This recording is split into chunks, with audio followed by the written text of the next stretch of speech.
great source for full-length events and episodes of SmackDown and Raw. What you don't realize is that a professional editor has spent countless hours carefully editing out some of the most controversial moments ever to air. Relive all of WWE moments that the company wants you to forget and have been completely removed from their network.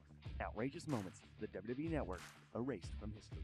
Triple H's homophobia. Triple H is currently one of the main men running things behind the scenes in WWE. This is why it makes sense that a segment featuring his homophobia would be erased from the network. In a segment involving Kurt Angle and Stephanie McMahon, the game makes several gay jokes about Kurt Angle. The jokes involved his tears of joy and sensitivity that came when he won Olympic gold medals. The segment has been heavily trimmed and all of its content was removed. The Rock's concerts.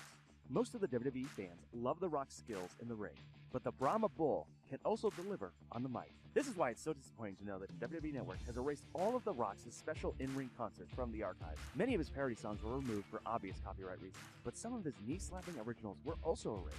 Now, it cuts to random shots of The Rock holding a guitar with no singing to go along with. Chris Jericho's racy highlight reel. The highlight reel has become one of the iconic parts of Raw for several years. One of the segments of the reel cannot be seen on the network though. The skit involved Chris Jericho interviewing former WWE diva Candice about her racy GoDaddy.com Super Bowl commercials. Not only were the commercials shown, but Candice began to have stage wardrobe malfunctions in the ring. The whole section has been removed and immediately cuts to Chris Jericho's matches. Steve Blackman's Chains of Love. When SmackDown first aired, it was on the UPN network. This gave them plenty of crossover opportunities for other shows. One show that they oddly chose to crossover was a lame reality show called Chains of Love. In 2001, Steve Blackman was forced to get chained to 4 large women in a parody of the show. Not only does this cause copyright issues, but WWE probably didn't want to deal with any fat-shaming issues that they may come across. The Insane Clown Posse. One of the oddest agreements in the WWE came with the Insane Clown Posse. The rap group performed as wrestlers for a brief period of time, but instead of signing contract, they agreed to work for free in exchange for commercial airings.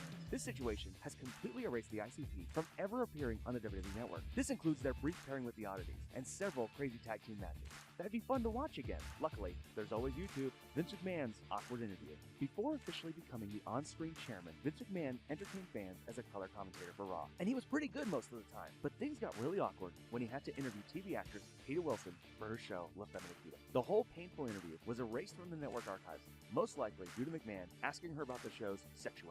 The actress barely said a word as McMahon went on about some of the racier scenes. Steve Austin's WWE chorus. Steve Austin may be as tough as nails, but the redneck also loves to sing. When he turned heel, the WWE Universe got to enjoy some of his new song renditions. With the whole WCW roster in the ring, Austin led them all through a sing-along of Wing Beneath My Wings.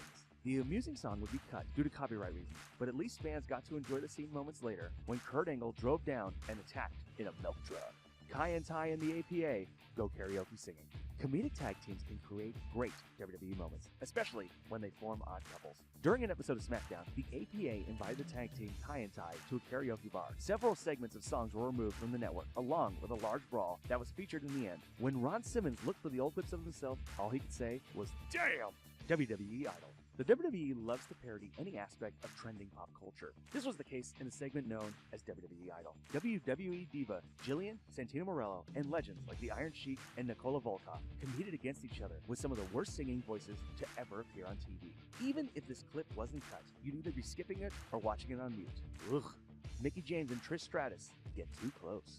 One of the most definitive diva matches to take place at WrestleMania was a women's championship match between Mickie James and Trish Stratus. If you want to relive their epic battle on the WWE Network, then you may notice that a few moments are missing. During one part of the match, Mickie grabs Trish between the legs and then proudly licks her fingers in front of the live crowd. The lewd moment was actually erased from DVRs.